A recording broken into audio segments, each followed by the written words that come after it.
our own Leon Purvis, who's at Joe Teirab's campaign party tonight, and talk about the 2nd Congressional District. And so I know it's still very early. Polls close in about an hour and a half here in Minnesota. But Leon, just kind of set the stage for us and tell me what you're seeing. Have you seen the candidate himself?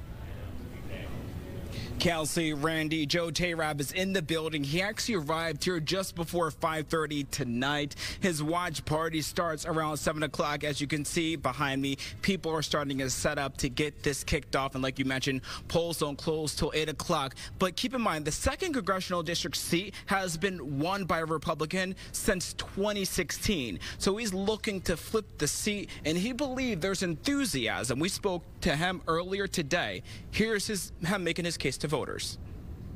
We're super excited. We've done everything we can do. We've reached out to all the voters, and we're super excited that people in this country, in Minnesota, they want to change. They don't want the status quo like what my opponent offers with Angie Craig, the status quo in the economy, on the border.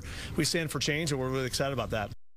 People in this country, in Minnesota. And also, when we talked to Teirab, I asked him directly, will he accept the results of the election regardless of the outcome, and he said yes. He plans to give brief remarks after polls close at 8 tonight, around 8:05 or 8:10, according to his campaign manager. So we'll continue to monitor the race throughout the evening, but I'm going to send it back to you, Randy and Kelsey. So, Kathryn, after listening to that, and I did pose the question earlier, is it a competitive race down there?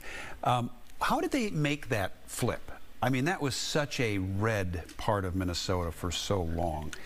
How did they flip that? And is there a chance that they can flip it back to red?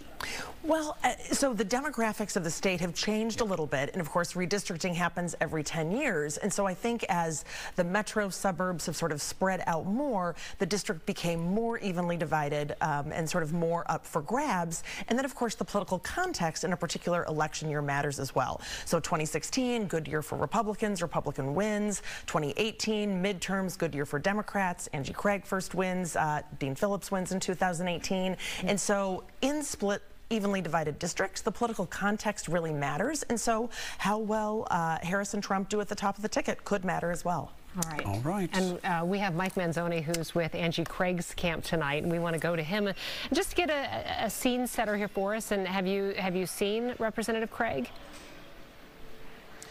Oh, Kelsey and Randy, it's quiet here now. That's because doors don't open till about 7:30, so just under an hour or so now. We do expect to hear from Congresswoman Craig sometime in the 9 o'clock hour, probably in the first half of the 9 o'clock hour, we're told. After polls close, we're told that we will hear from her either way. As you've been discussing over the last several minutes, this is a swing district, an extremely competitive race.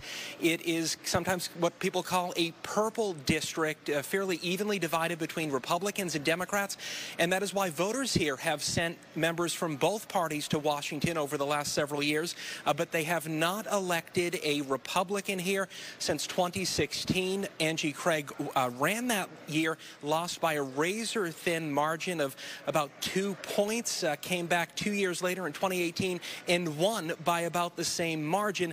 That is why she is not taking any vote for granted. She is targeting all voters, including undecided voters, in the final hours of this race. She spoke about that this morning at a luncheon here in Eagan. We still have voters to go reach. There are people still who are undecided in this congressional race. We are finding them at the doors. I know it's stunning, but we're finding them at the doors every time we go out, every day. And again, the doors open here at 7:30, so we expect more people will begin to trickle in. Again, we do expect to hear from Congresswoman Craig sometime in the first half of the 9 o'clock hour. Of course, we will be here for it. For now, we're live in Eagan. Mike Manzoni, Fox 9. All right, Mike, thank you. Still